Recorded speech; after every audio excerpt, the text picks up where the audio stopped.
But a mixed month in the league saw them slip yet again, this time to 16th, dangerously close to the relegation zone.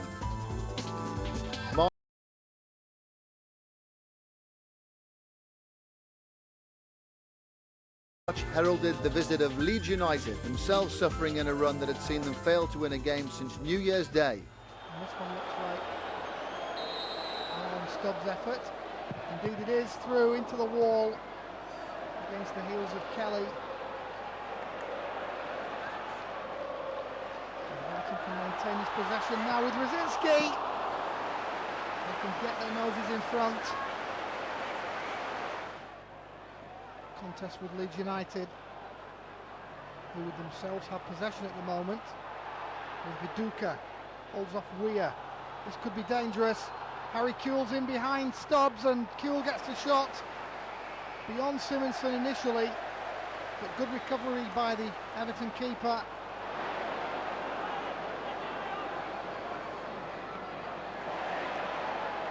Good challenge again from Blomqvist. Now Rosiński's free, edge of the box. Looks across, finds Jesper Blomqvist. Unsworth on the left ahead of him.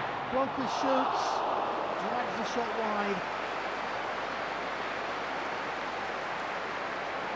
Another opening appearing for Everton. And their persistence, dogged determination. Everton, just as they did against Tottenham earlier in the season, they failed to turn a majority of numbers into extra points. Ginola! Great effort from the Frenchman.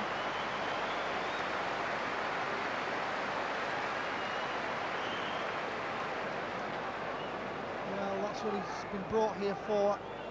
A moment of brilliance. That one was moving away all the time from Nigel Martin's right-hand post. And David Ginola almost winning this game for Everton. And it was all too much for the Everton board of directors. After such a disappointing cup exit and a journey towards the relegation zone that Everton fans were only too familiar with, Walter Smith and the club finally parted company.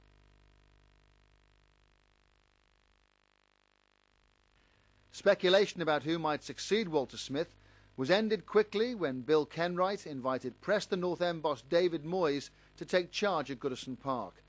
Moyes' track record with the Lancashire club, who missed out on the playoffs by a whisker at the end of last season, made him a man Everton were delighted to welcome.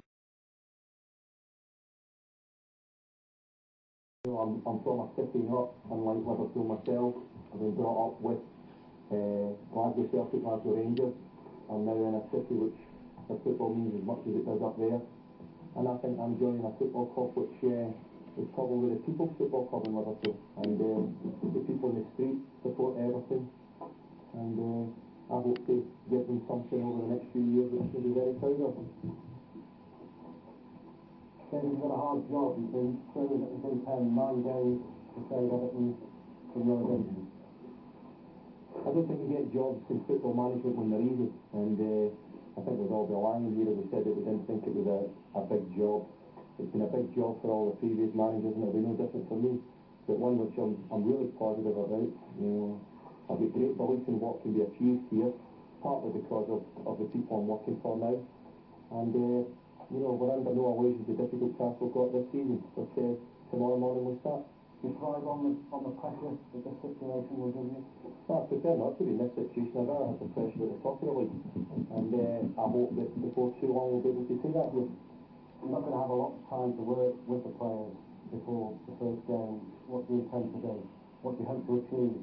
So I hope to make sure that come Saturday the players know that they may run out there. There's always big crowd at Goodison, and I can't see them any different this week. And I think they just got to go out there and show the public, that last Sunday was not the Everton which the people here want to know.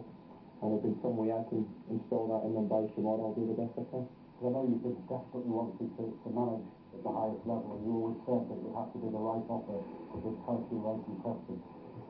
So, I could talk a lot about Preston and how good they've been to me. They've helped me through the 4 years there where nearly every season I've been connected with winners and connected with winning, albeit it's not been in the top league. Now I've joined the top league, I hope that I'm going to be able to say that. I'm not come here to lose, I've come here to continue the record I've got. And I hope that very shortly you'll be seeing that around here. Will you be able to get the best out of the players because? Yes, I do, yes. We worked well with the players we've got there. We worked hard in the training field. I think you only need to look at football in general now that there isn't as much money around the game as there was maybe a few years ago. And it's going to be my job to try and improve the players as much as I can. Hopefully get a side which the people here can be very proud of. We have money to spend. The directors have told me what will be available, and as I said, I think it's to win. Before me joining Everton, and there was speculation about it, as everybody I spoke to seemed to be an Everton supporter, and there was folk from the media who I knew phoning me up and saying I'm actually an Evertonian, and the people I bumped in the streets even round Preston were saying, do you know I support Everton? So it gave me the feeling that every person supported Everton, and it was just something I said, but it's been picked up on, and you know, I'm glad it gives the supporters something to sort of be proud of their club of.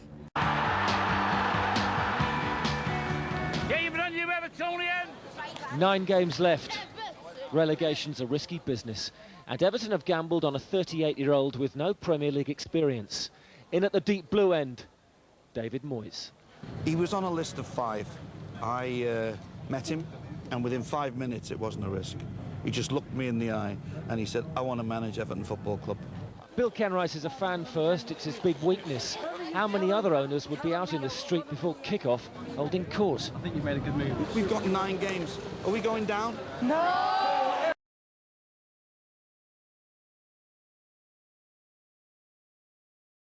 The football club has installed this week a new manager. The moment has arrived. We know you will not let us down. A new revolution is beginning here at Goodison Park. So, will you please make a massive welcome for Everton's new team manager, Mr. David. Didn't quite happen sometimes for me. You start out as a manager, trying to get to the top, and I consider a move to Everton as getting as close to the top as you possibly can.